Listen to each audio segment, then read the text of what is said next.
Good morning. Welcome to the Morning Shift with Anne. Today I want to talk again about boundaries. One of the things I think is so important for all of us to remember is that we need to set boundaries. I think most of the time we'll set them and then we don't adhere to them. We just let them go out the window. For instance, if you are with your relationships or friendships, there are certain things that we will allow and certain things that we don't like. And a lot of times, rather than communicate when somebody crosses the boundary, we just allow it and hold it in, and it becomes a problem. I think a better choice would be to set those boundaries and then let people know when they've crossed them, or know that that person is maybe not the right person for you, especially when it comes to looking for a partner. I think you have to not make excuses for people who aren't quite right for you just because there's an attraction. And as far as our other relationships, there are certain boundaries that should not be crossed as well. And when they are, we need to let that person know in a kind, loving, forgiving way. And just, be honest, but be kind. So, also, I think sometimes we agree to things that we really don't want to do.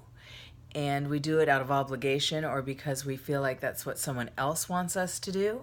And I think that's a problem because then we wind up living for someone else's goals and whatever. We live for somebody else or live someone else's life when we need to put ourselves first in certain situations. Because if we can't get ourselves right, we're not going to be freeing ourselves up to help and serve others, right? So I think the best thing to do is when you have an inclination where it feels like it's a maybe, and I may have talked about this before, it needs to be a no.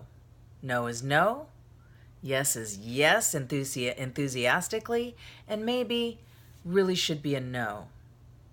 Because when you're procrastinating something and that you've agreed to do for someone else, there's nothing worse than letting that person down, or for them, you letting them down.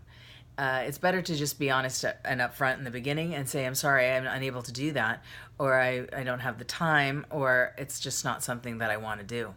And I think people would respect that a whole lot more than, yeah, oh, sure, yeah, I'll do that. And then, you don't do it. You end up procrastinating it away.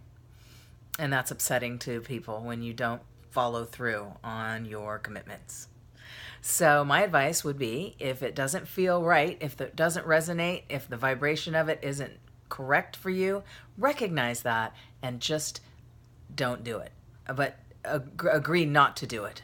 Let that other person who may be involved, let them know. Or tell yourself, maybe you need to tell yourself, hey, I don't want to do that anymore. Maybe you're doing it because you're obliged, or you feel you owe it to someone else, or there's a lot of different reasons you could find to do things that you don't really want to do. On the other hand, if it's something that's important and the dividends that it pays when you do that thing are something you really want, then you need to do it. So that's a whole nother thing.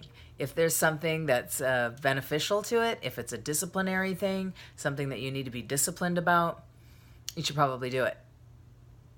So that's a whole different subject. But I think this, with boundaries with other people and in our relationships, we need to be clear. We need to communicate kindly and clearly and let people know where we stand, and don't commit to things that we really cannot follow through on. That's my advice.